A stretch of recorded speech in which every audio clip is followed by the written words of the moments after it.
স্পেনের সঙ্গে সব ধরনের বাণিজ্য বন্ধের হুমকি দিয়েছেন মার্কিন প্রেসিডেন্ট ডোনাল্ড ট্রাম্প। ইরানের ওপর হামলা চালাতে স্পেন তাদের ঘাঁটি ব্যবহারের অনুমতি না দেওয়ার পরিপ্রেক্ষিতে এই হুমকি দেন তিনি।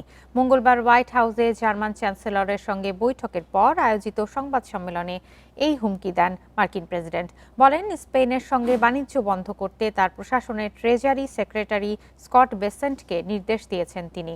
স্পেনের মতো একই ধরনের সিদ্ধান্তের জন্য যুক্তরাজ্যেরও সমালোচনা করেন ট্রাম্প। শনিবার ইরানের বিরুদ্ধে যুদ্ধ ঘোষণা করে যুক্তরাষ্ট্র। ইসরায়েল ও যুক্তরাষ্ট্রের হামলায় নিহত হন ইরানের সর্বোচ্চ ধর্মীয় নেতা। ইরানে চালানো হামলাকে আন্তর্জাতিক আইনের লঙ্ঘন উল্লেখ করে সমালোচনা করে স্পেন। এ সময় ইরানের বিরুদ্ধে নিজেদের ঘাঁটি ব্যবহার করতে দেয়া হবে না বলেও সাফ জানান স্পেনের পররাষ্ট্রমন্ত্রী।